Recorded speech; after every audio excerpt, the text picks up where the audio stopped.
Hey, it's Valerie McDowell, your writer, editor, author, book coach, and consultant. It is November 30th. It is the last day of November. That means just one more month left in this year of 2022. And it's been an amazing year. It's been a challenging year and a wonderful year and a crazy year, and all kinds of things have happened. And we're still here. And I want to talk to you tonight. But first of all, wait. For those of you that don't know me, I'm Valerie McDowell. I work with writing and time challenge clients, helping them get their stories told, their books published, and their dreams fulfilled. And since about 2019, I have helped, as of today, 38 authors get their books written and published, many of whom have never written a book in their lives. So I'm excited about that. And even this week, we've got 4 new authors who are coming out. So excited, and one was so excited she could barely talk.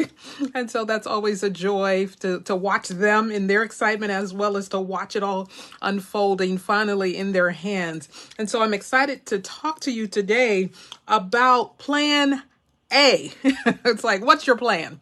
And we're talking about Plan A tonight, and it's really, the title is What's Your Plan? Because I know, again, as we are at the end of the year, one more month to go, a lot of us are kind of thinking about what have we accomplished this year? What are some of the things that we've done? And part of that is assessing, where are we?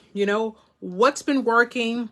As someone who started a new venture myself this year, 11 months in, am I sticking to my plan? Am I sticking to the thing that I said I would be doing? And I'm happy to report that, yes, I am. I have been, helping writers get their books done, get those stories out of their hearts, their minds, and souls, and get them onto the printed page, into a printed book, into your hands. And so I'm glad to see just so much progress on that front, and just all the wonderful men and women that I've been able to work with, that I get to share their lives and share their ventures in this.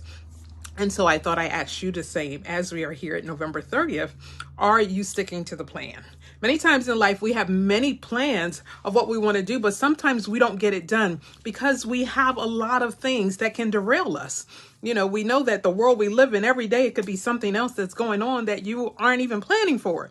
And so having options is a good thing, but having sometimes too many decisions to make all at once can confuse you, make you frustrated, or just make you just want to put your head in the sand.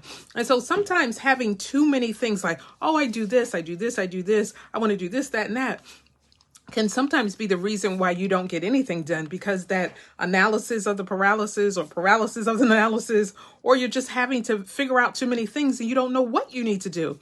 And sometimes, especially when you have a lot of gifts or talents, or there's a lot of things that you're interested in, that it can be hard to settle down on one thing because you're like, but I like this, and I like this, and I like that. But the thing is, in order to actually be successful, you do have to focus on one thing. And though other things may be offshoots of that, it's really focusing on the thing that you need to accomplish in order to get it done. Like, the only way I can help my clients get their books written and printed and published is to focus on that, to focus on helping them to see what they need to get done, where the obstacles are, what's holding them back, and ultimately all the technical aspects of the actual writing and the editing and all the things that help them get it done. So rather than having plans A through Z, we're going to stick to plan A tonight. Okay. Is that all right? And so one of the things that I want to do is, is to actually think about, what are some of the things that you need to stick to plan A? And I've got my notes over here, but they're on my computer. Usually I have them in my hand, but it's been a crazy day. So how do I know that we need to stick to plan A? Because, well, the thing is, or how do you get to focusing on that plan A? And the thing is, number one, it's because you've lived through it. Okay. The things that you need are already inside of you. You don't have to go searching for. Most of what we need is already inside of us. We just haven't learned how to tap in. Sometimes we have to get quiet. Sometimes we have to get a mentor. Sometimes we need a coach. But often the thing we need is already inside of us because we've lived through that experience. We've already gained the knowledge that we need in order to do the thing that we've been called to do. And then that's number one. Number two, and because of what you've experienced, you've learned the lesson. You've learned a lesson on either what to do or especially what not to do. And how many times has that lesson been more prevalent in our minds than sometimes what to do? Because even when it comes to figuring out what it is you're supposed to do, it's often easier to definitely know what you're not supposed to do. Like if you don't sing or dance or play an instrument, or you're not creative, or you don't write, or you don't like the law or medicine, like if the sight of blood just absolutely trips you out, it's like you probably don't need to go in the area where you're going to be dealing with blood, like phlebotomist, for instance, or a surgeon, but knowing what not to do is just as important as knowing what to do. Okay. And so as we move forward in our plans, knowing the thing that we need to do. So again, how do we know? Well, number one, we've lived through some things, so we have that experience. Number two, we've learned what not to do or what to do. And then three, that there's someone who needs to hear your story. There is the things that you've experienced and lived through that you can now share. Someone else needs to hear that. One of my clients, her book, she knows without a shadow of a doubt that the things that she experienced as a child and in her young adulthood are things that she absolutely needs to share with someone else. One, to prevent them from doing those same things, but also to encourage them and motivate them to say, just because it starts off like this, just because this is how it began, does not mean that's how it needs to end. Because for many of us, how we start is definitely not how we need to finish. Because the thing is, we have no control over, as I often say, the wounds we come through. But we do have control over the decisions that we make day to day. And so for those of you who are making decisions about what plan you're going to follow, and we're talking about plan A tonight, the thing is, you've lived through some things, so you have that experience, you have that expertise. Number two, you've learned what not to do or to do as a result of that. And then number three, someone else needs to hear your story as a result of what you've already learned, okay? And like I was saying, that because of those things, especially for my clients, we've got 4 books coming out in days. Like it's literally in the pipeline, getting printed, published, or in proofing stage. And so I'm excited about that. But they've gone through the process and they now have something that they want to share. And that's really the only way to get it done. And so I'm not going to be before you long. I just really wanted to share, just some encouragement to stick to plan A. I know there are lots of things that we want to do, but sometimes all the things really coalesce into one main thing that we need to do. And taking time to focus on what is that main thing? What is the thing that we're supposed to do? Okay. Because when you have A, B, C, D, you have all these options. You can get confused. You can get frustrated. You can get lost. That can be why some of this writer's block, because you don't know what you're writing.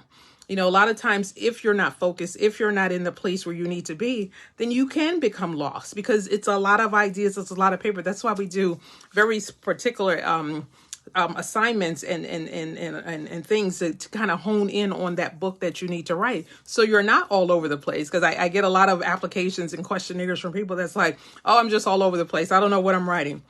Yes, because you have lots of plans. There's lots of things in your head. You've got A through Z options and you don't know where to start. So by focusing on the one thing, like you may have 4 books, but let's work on one. Right? Let's work on one, because I have multiple books in my head, but I know I can only work on one at a time, because I'll, conflate like, oh no, that belongs in that book. So it's like, write that book out first, get that outline done first, then you can focus on it. You know what you're writing. And it's the same for you. So my encouragement today to move forward, how to stick to plan A. Number 1, be bold, okay? In order to stick to the plan, you have to be bold. You have to fully commit, okay? And you may even shock yourself at how much giving it your all can make a difference in moving forward. I know that many times we're like, I'm going to do the bare minimum. All right, I'm going to do it for the next 2 weeks. It's sort of like eating plans, exercise plans. We're like, okay, if I get up before 5, if I miraculously, it's like if I get my clothes on, but like, that's not going to do it. You have to fully commit, because you have to do it whether you feel like it or not. And that's the thing. There's so many things in life that we never feel like doing. Chocolate cake, celery. It's like, you may not want to do that, but it's good for you. And the thing is, a lot of times it's not about emotional attachment to things. It's really about commitment and even discipline.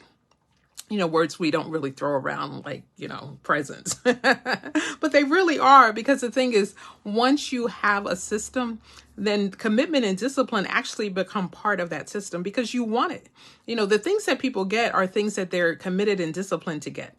Because they're thinking about it all the time. When you see people, because you honor people who are singularly focused with the one plan, it's like, this is what I'm going to do, And it's like some people, they're that way with money. Like, I'm going to make money, or they're going to write a book, or they're going to design this house, or they're going to move across country, or they're going to go to college, and they're focused on it and they get it done. It's like, I know when I went to graduate school, which was long after I came out of undergrad, I really had to focus for those 2 years every day. And I did it part-time at night after 9 to 5.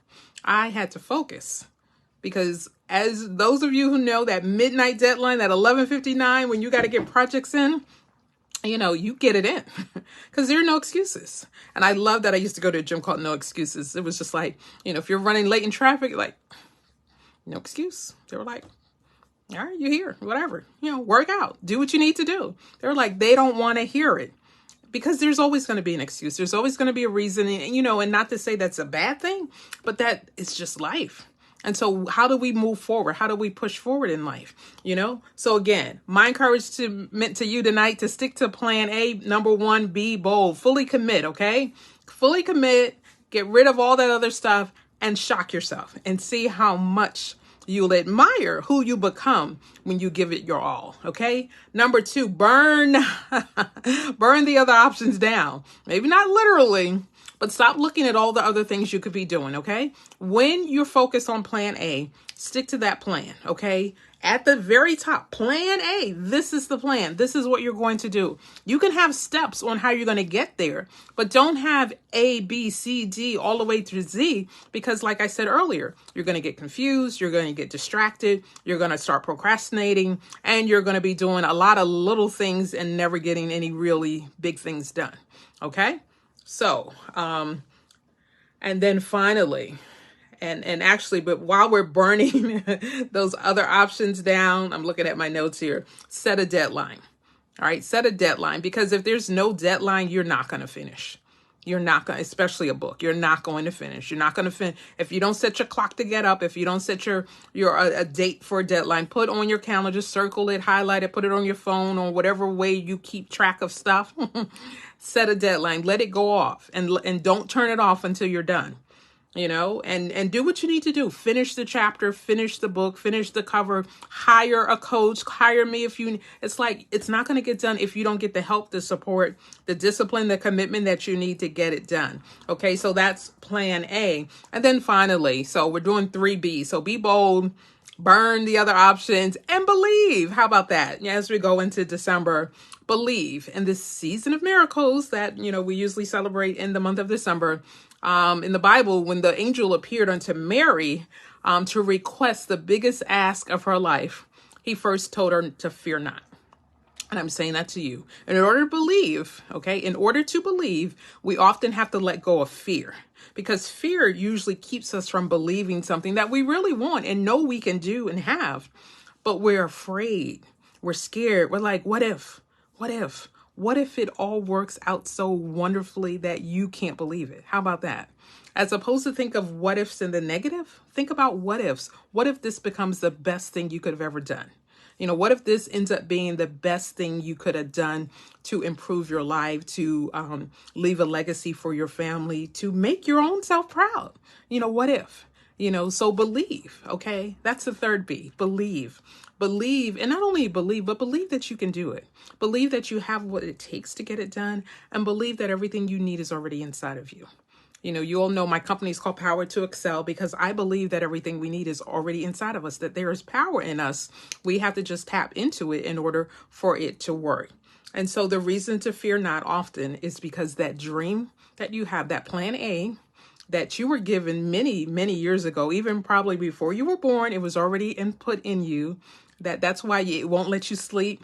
That's why when it's a book, those characters keep waking you up, or the title or chapter, or, it won't let you go. If it's something to do in your community or for the world, it won't let you rest until you do it. So believe, because the dream is often bigger than your fear, and you just need to do it. All right. So that's all I got for you today. So tonight we're talking about make a plan, and really, let's stick to plan A. All right. I'll see you next time. Bye.